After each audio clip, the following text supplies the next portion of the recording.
അങ്ങനെ Malayalam big boss season 6ൻ്റെ ലൈവിൽ Jasmine, Ratheesh ഏട്ടൻ, അതേപോലെ തന്നെ ജിൻഡോ അവർ മൂന്നുപേരും കൂടി ഒന്ന് സംസാരിക്കുകയാണ്. അപ്പോൾ പുറത്ത് എങ്ങനെയായിരിക്കും നിങ്ങൾക്കൊക്കെ ഉണ്ടാവുന്നതെന്നൊക്കെ രതീഷ് ഏട്ടൻ ചോദിക്കുന്നുണ്ട്. അപ്പോൾ ജാസ്മിൻ പറയുന്നുണ്ട്, ഞാൻ ഫുൾ ടൈം ഏറി തന്നെയായിരിക്കും, ഒന്നാം ദിവസം വന്നതല്ലേ, ഇപ്പോൾ 100 ദിവസമായാലും ഏറിന്ന് ഇറങ്ങിയിട്ടുണ്ടാവില്ല എന്നൊക്കെ പറയുന്നുണ്ട്.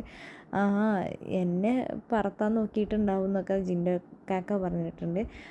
എന്നെ പറത്താൻ നോക്കിയിട്ട് പറത്താൻ പറ്റിയില്ല എന്ന് പറയുന്നുണ്ട്. അപ്പോൾ നമ്മുടെ രതീഷേട്ടൻ പറയുന്നുണ്ട്, എന്നെ പറത്താൻ നോക്കി അവർ പറത്തി വിടുകയും ചെയ്തിട്ടുണ്ട് എന്ന് പറയുന്നുണ്ട്. അതിനുശേഷം ജാസ്മിൻ പറയുന്നുണ്ട്, ഞാനൊരു പാവമാണെന്നൊക്കെ. അപ്പോൾ രതീഷേട്ടൻ ചോദിക്കുന്നുണ്ട്, അപ്പം ഞാനെന്താ പാവമല്ലേ എന്ന് ചോദിക്കുന്നുണ്ട്. രതീഷേട്ടനും പാവമാണെന്ന്.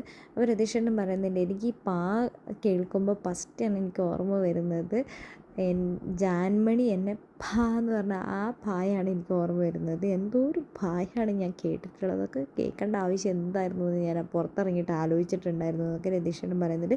എന്താണെങ്കിലും ജാസ്മിൻ്റെ കാത്തിരിപ്പിന് വിരാമം ഇട്ടുകൊണ്ട് നാളെ ഗബ്രി ബിഗ് ബോസ് വീട്ടിലേക്ക് വരികയാണ്. എന്താണെങ്കിലും ടോപ്പ് 5-ലെത്താൻ നിങ്ങൾ ആഗ്രഹിക്കുന്ന കണ്ടസ്റ്റൻസിനെ കുറിച്ചുള്ള വിലയേറിയ അഭിപ്രായങ്ങൾ നമ്മുടെ കമൻറ്റ് ബോക്സിൽ കമൻറ്റ് അറിയിക്കുക.